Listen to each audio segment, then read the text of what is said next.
Imagina un desierto inmenso. Calor, tensión y silencio. Pero no es un silencio pacífico. Es el silencio que precede a una tormenta. Un murmullo contenido en la arena. Bajo la superficie, se mueven fuerzas antiguas, resentimientos milenarios y estrategias de poder diseñadas para una guerra que todavía no ha estallado, pero que muchos consideran inevitable. En el corazón de ese desierto, Israel e Irán se observan, se provocan y se preparan. Medio Oriente ha sido durante décadas una de las regiones más inestables del planeta. Pero lo que estamos viviendo en estos últimos años y particularmente desde 2024 hasta hoy marca un punto de inflexión. Ya no se trata solo de guerras locales o conflictos entre grupos armados. Ahora hablamos de estados con capacidades militares sofisticadas, intereses cruzados con las grandes potencias y una narrativa apocalíptica que puede ser tan ideológica como estratégica. Por un lado, Israel, una nación joven en términos históricos, pero profundamente marcada por el trauma, la supervivencia y una política de defensa agresiva. Una potencia nuclear no declarada, con una inteligencia militar que opera en la sombra, y con aliados como Estados Unidos que le ofrecen cobertura política, tecnológica y armamentística.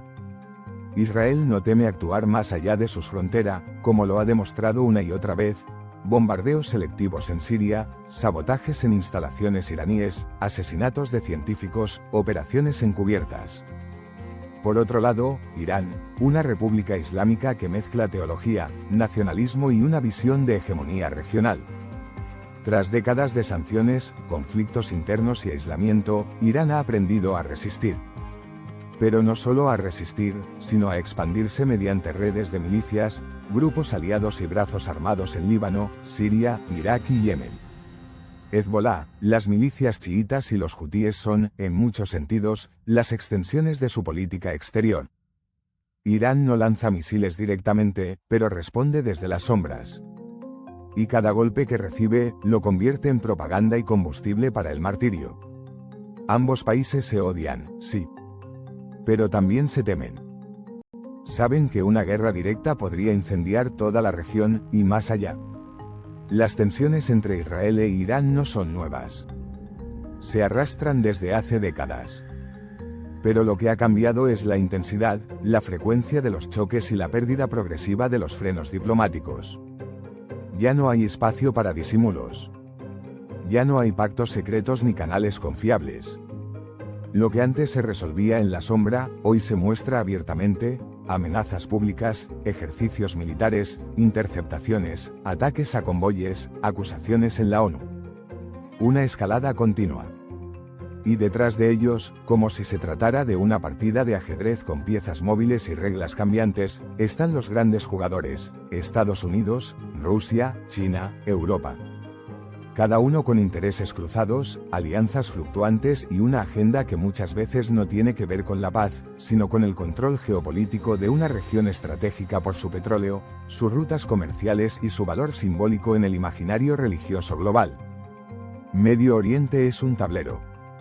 Pero no un tablero estático. Es un campo minado donde cada movimiento puede desencadenar una reacción en cadena. Y entonces, la pregunta surge con fuerza: ¿cuánto falta para que una chispa lo detone todo? La historia entre Israel e Irán no siempre fue de odio. Durante décadas del siglo XX, ambos países incluso compartieron intereses comunes, especialmente durante la época del Shah de Irán, cuando Teherán era un aliado estratégico de Occidente y mantenía relaciones discretas, pero funcionales, con Tel Aviv. Sin embargo, todo cambió en 1979 con la Revolución Islámica. La llegada de Jomeini al poder transformó no solo el régimen iraní, sino también su visión del mundo. A partir de entonces, Israel fue considerado un enemigo absoluto, apodado el pequeño Satán, en contraste con el gran Satán, que sería Estados Unidos. El conflicto dejó de ser solo político, pasó a ser teológico, identitario, casi existencial.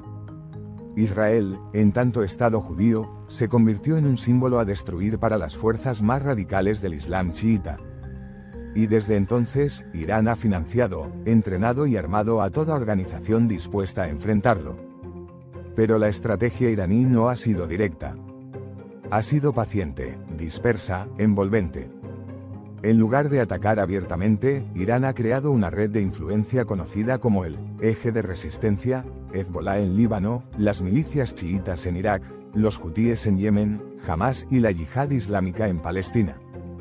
Todos conectados ideológicamente, entrenados militarmente y respaldados logísticamente desde Teherán.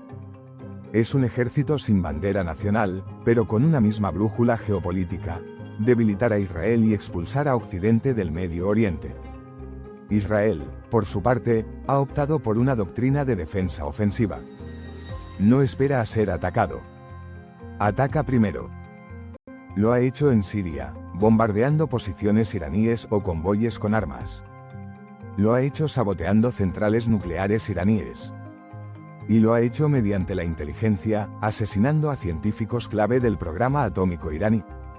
Cada acción tiene su mensaje: sabemos dónde están, sabemos lo que hacen, y no vamos a permitir que terminen lo que empezaron. Pero este juego peligroso tiene un límite, y ese límite se está acercando.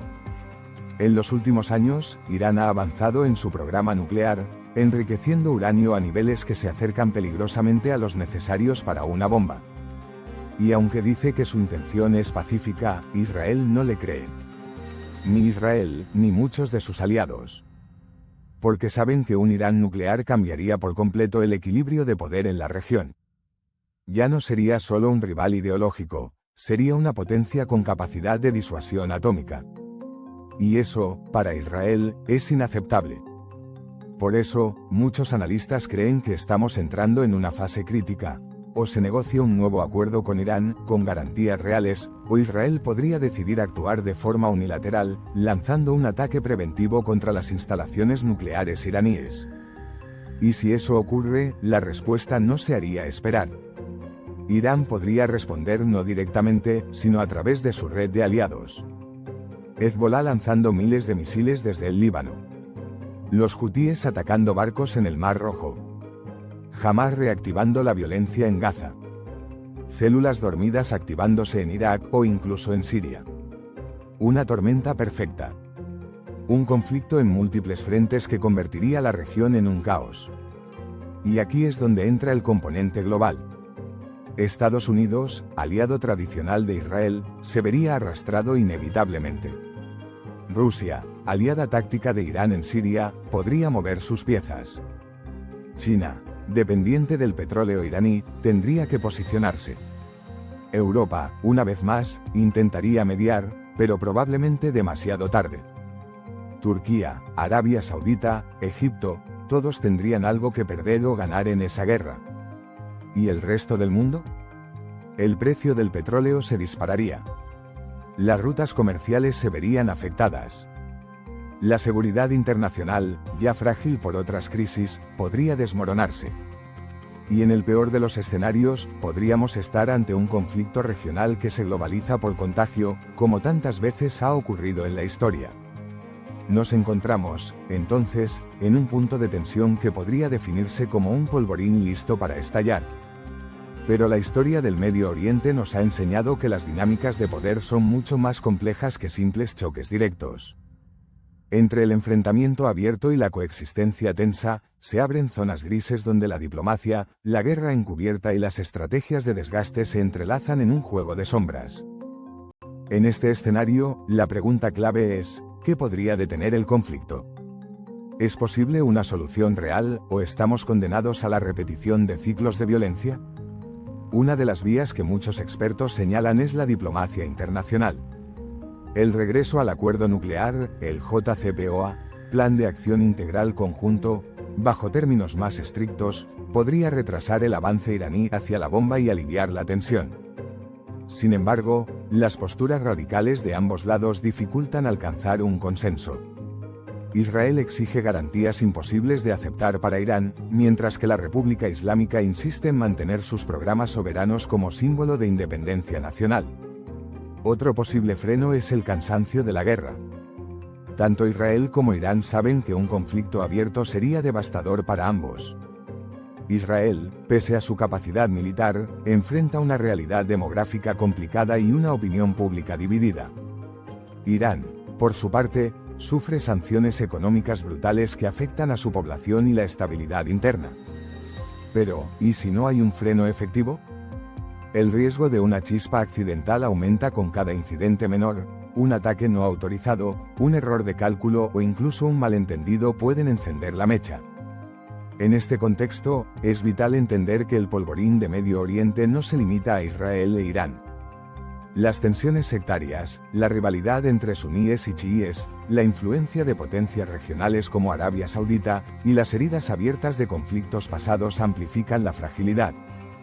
El agua ya está en ebullición y solo hace falta una llama. ¿Qué significa esto para el mundo? Desde una perspectiva global, el impacto de un conflicto mayor en Medio Oriente no se puede subestimar. La economía mundial, aún recuperándose de crisis recientes, sufriría un golpe severo. El alza en los precios del petróleo y el gas encarecería el transporte, la energía y los productos básicos, afectando directamente a los más vulnerables. En términos geopolíticos, la inestabilidad podría provocar un reajuste de alianzas, reforzando bloques rivales y debilitando la cooperación internacional. La seguridad global entraría en un nuevo ciclo de incertidumbre, con el riesgo de que otras regiones se contagien del conflicto. Sin embargo, también existe la esperanza. La historia demuestra que, incluso en las circunstancias más adversas, la voluntad política y la presión social pueden abrir espacios para la paz. Movimientos ciudadanos, diálogos multilaterales y la acción de organizaciones internacionales son luces en medio de la oscuridad. Como espectadores y ciudadanos del mundo, debemos estar atentos, informados y conscientes de que los conflictos lejanos tienen repercusiones cercanas. Y que la construcción de la paz empieza en la comprensión, el diálogo y la voluntad compartida de no repetir los errores del pasado. ¿Estamos preparados para enfrentar esta realidad o seguiremos ignorando el polvorín que arde a pocos kilómetros de nosotros? La respuesta, por ahora, está escrita en la historia que aún está por escribirse.